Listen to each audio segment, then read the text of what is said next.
Okay, let's get this practice test started. So this is going to be almost identical to the actual test. And let's begin with number 1, which is actually from section 2.4. Like I said, there's not that many questions on the first half of the chapter. In section 2.4, there's several things that you need to know.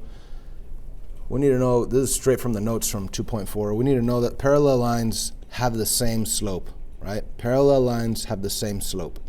And we also need to know, let me make some space here, that perpendicular lines have opposite reciprocal slopes, all right? So parallel lines, they have the same exact m value if you have it in y equals mx plus b, or if you have it in point slope form, you could also see the m. Perpendicular lines have opposite reciprocal m values. So what does that mean? That means like if you had the slope 2/3, the perpendicular slope would be negative 3/2, okay? So you change the sign and you flip the fraction, okay? Flip the fraction. So change the sign and flip the fraction. So on number 1, on this practice test, now remember, it's not going to be the same exact question. So on number 1, I tell you, write an equation in point slope form. We also need to know what point slope form is. Point slope form is y minus y1 equals m parenthesis x minus x1. Okay, now notice I left them with blank spots because that's the easiest thing to do when you're using it, to plug it in. Let me write the complete equation right above. There it is. We have y minus y1 equals m parentheses x minus x1. So we need a point to plug it into the x1, y1 position, and that's why we left it blank down here. So we do have a point. We have 2 for x and negative 5 for y. So let's plug in those values. The y is negative 5, and it's important that we put that negative to see the minus minus, which we have to change to plus plus. And the x value is 2, which goes in there where the x1 is at. And what else? We need a slope. We need this m value. So we know that parallel means that we are going to have the same exact slope. So that identical slope is negative 1/2. And that's it. So tomorrow I might change the value. Instead of negative 1/2, it might be negative 2/3. It might be positive 1/2. Or maybe I don't say parallel, maybe I say perpendicular. And if I did say perpendicular, you'd have to change the sign and flip the fraction, and your new slope would actually be positive 2 in this case instead of negative 1/2. Remember, parallel, identical slopes, perpendicular, change the sign, flip the fraction. And guess what? We're done. There's no math to do. All you need to know is know the point slope form and know the definition of parallel or perpendicular, and just plug it in and you're done. So this you would write over here on the answer column. And of course, write it appropriately. And yes, you probably will have to write small on tomorrow's test to squeeze your answer in there. Okay, so let's move on to this next section of the test right here. This will take a little while. Questions 2, 3, and 4 are from sections 2.5.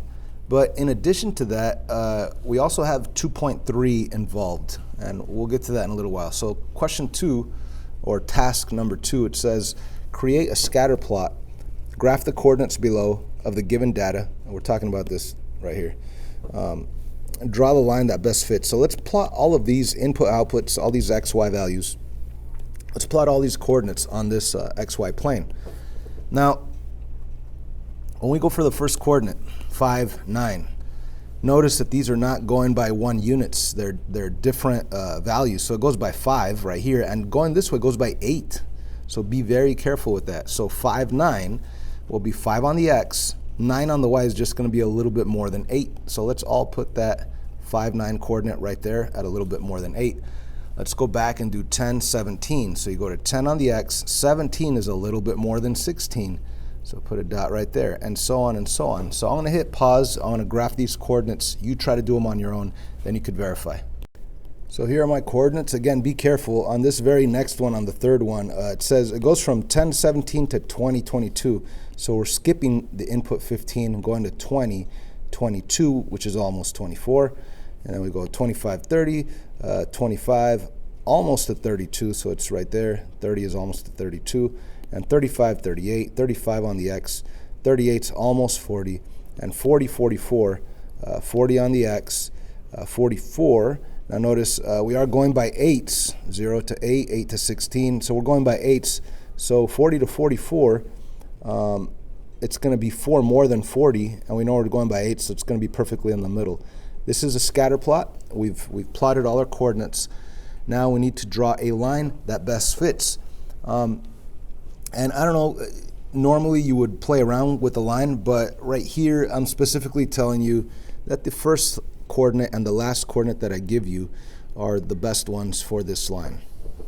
So I just wanted to show you, like, if I put my line right there between the first, or going through the first two coordinates, that'd be a horrible line. It doesn't really represent the best line that fits these coordinates. So we take this line, and you're supposed to try, like, these two would not be good, these two would not be good. The first one and the last one, man, those are just about perfect, right? So I tell you that, the first one and the last one, I want you to use the first coordinate and the last coordinate on the rest of this work. If you know how to read instructions, you should know, hey, I better use the first one and the last one. So I will be checking to see if you draw this line between that first one and that last one, especially because that's the line that best represents these coordinates. Okay, let's move on. So of course you will get a point just for doing that.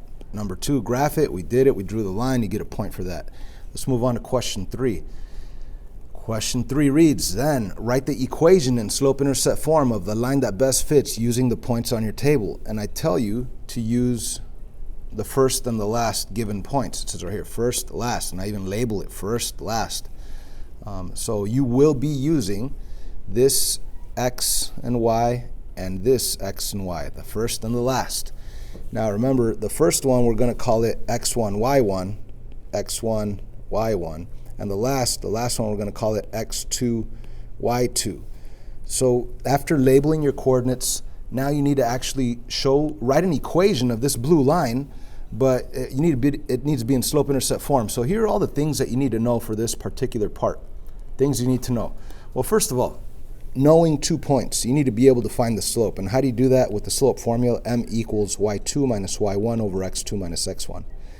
Once you have your slope and you have some points, obviously we have points, you'll be able to plug it into point slope form, and you'll have this equation. And then after that, you just distribute and move things around, get y by itself, and you will be able to change it to slope-intercept form. And that's exactly what they're asking for right here. They're asking for slope-intercept form. Okay? So let's begin by taking our first point and our last point and calculating that slope. So let me zoom in for the sake of having enough space. You probably won't have enough space. You're probably going to have to write below this line. Sorry about that.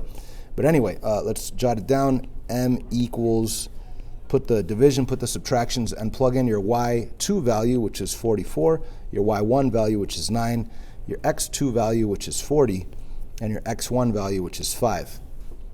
So let's do some math here. 44, take away 9, that will be 35. And on the bottom, 40 take away 5 is also 35. So this is kind of a good thing because our slope is just 1. Okay, so we know that. We know that the slope is 1. So if we know our slope using the slope formula, we could now pick one of these points to plug it into point slope form. Again, point slope form is, so here's my point slope form equation. Of course, I have my slope, I have my x1, y1, it's up here, x1, y1. All I need to do is plug it in.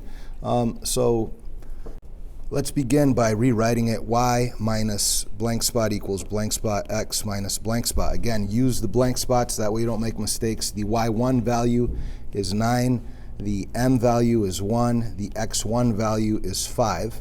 So that's your point slope form equation. And if the instruction said write your best line of best fit in point slope form, you'd be done. However, it's not in point slope form, it's in slope intercept form. So you want to get the y by itself. You want y equals mx plus b, right? You want this right here. And notice there are no parentheses in this one. So let's get rid of those parentheses. And how do we get rid of the parentheses? By distributing. So we're going to say 1 times x is 1x. So you just put x. 1 times negative 5 is negative 5.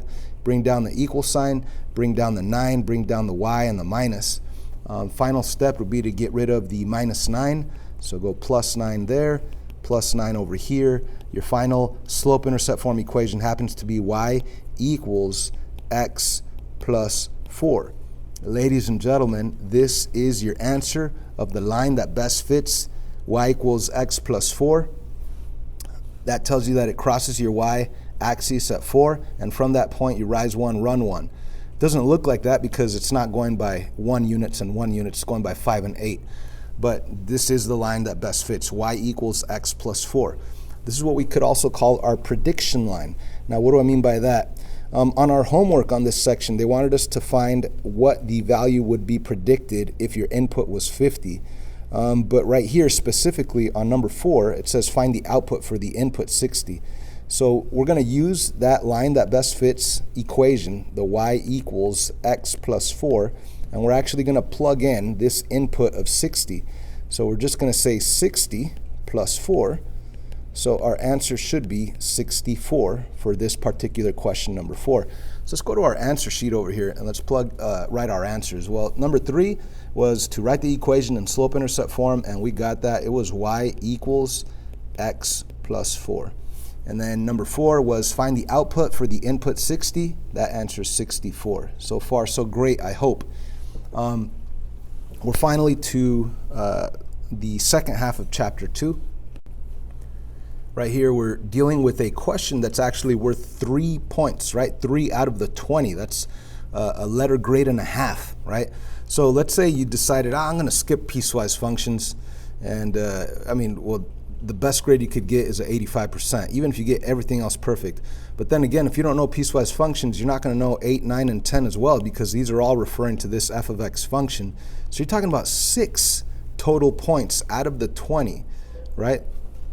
That's 3 letter grades. I just wanted to explain how important this next section was. Do not skip it. All right, so how do we do piecewise functions? Well, we need to recognize that we're really talking about 3 different functions. Y equals negative 2x plus 0. There is no b value. And we also have y equals x plus 2. And we also have y equals negative x plus 5. So let's start graphing. Y equals negative 2x, okay, plus 0. There is no b value, right? So we know that this guy, y equals negative 2x, crosses at 0. And how about this? If you're struggling with this, go ahead and write it down. Y equals negative 2x plus 0, okay, crosses at 0. Now from this point, we're going to drop 2 and run 1. 1, 2, run 1. And we're going to put a dot right here, okay? But we will have to erase, so hopefully you have a pencil on tomorrow's test. And we're going to use that pattern backwards, okay? So instead of down 2 over 1, I'm going to go over 1 up 2, over 1 up 2 to extend it this way. And I could extend it as far as I'd like using that pattern. And again, I could extend it this way as well. The question is, what is our domain? What is our piece that we want to represent, that we want to show? It says x is less than or equal to negative 1. So here is, I want to put a red dot right there. There's negative 1 on the x. So we want to show the left side of it, right? Less than or equal to. Less than would be towards this direction over here, right? So I want to show that piece of it, and it will be a solid dot because it does have a solid line underneath it. Let me erase these other ones. And we will have a solid dot right here at negative 1 on the x, and we will be going to the left, which is going in this direction. So that is the first piece. Y equals negative 2x plus 0. It crosses at 0, and you go down 2 over 2, down 2 over 2. But you only want to show from negative 1 on the x to the left because it says less than or equal to. The or equal to means the solid dot, and we're showing only the left part of it, not the entire line. Okay? It's kind of like if you put a piece of paper covering up, well, that didn't work. There you go. It's kind of like putting a piece of paper covering up this part of it, right? Because you only want to show the less than or equal to negative 1. There's negative 1. You only want to show the left part of it. So it's kind of like covering up the rest of the line. But of course, you're going to erase that other part of the line. So let's move on to the next piece. The next piece says y equals x plus 2. That one happens to cross at 2. Let's put a dot right there at 2. And what happens from that point? Well, you're going to go up 1 over 1 because the slope is up 1 over 1. So up 1 over 1, let's put a dot right there. And you could continue to go up 1 over 1, and you could go backwards, right? Now, we only want to show the piece that's between negative 1 and positive 2 on the x. So if you go to your x-axis and you go to -1, which is right here, and +2, which is right here. You don't want to show anything that's on the outside of those. So you don't want to show anything underneath that rectangle, and you don't want to show anything underneath that rectangle. Okay, so you only want to show the piece that's between -1 and 2. And that's also, it's important to understand that the -1 will have an open dot on it, and the +2 will have a solid dot on it. So let's go to the -1. Let's first erase everything else. Erase. And at the -1, we're going to have an open dot. So let's put an open dot right there.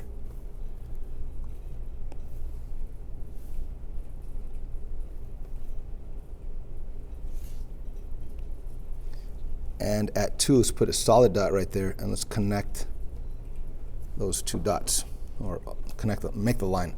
Let's erase. Oh, there's nothing else to erase. Let's move on to the last one. The last one says y equals -x plus 5. So this one crosses at 5. 1, 2, 3, 4, 5, way up here. And my slope is down 1 over 1. So let me do this one in green. It crosses at 5. I want to go down 1 over 1, down 1 over 1, down 1 over 1, down 1 over 1. Extend it as far as you'd like. We only want to show from the value of 2 and greater. That's what it says here. If x is greater than 2. So here's 2. I left that mark right there so you could see it. It's going to begin right here. It's going to be an open dot because it doesn't have a solid dot. So let's put an open dot right there, draw it that way, erase these guys over here. So let's do that right now. Let me erase those dots. We said we're going to put an open dot right there.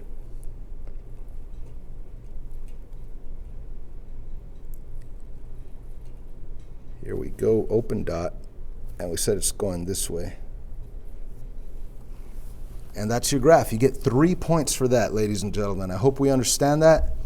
If you need more help, you could go back to that section, 2.6, I believe, and watch those videos.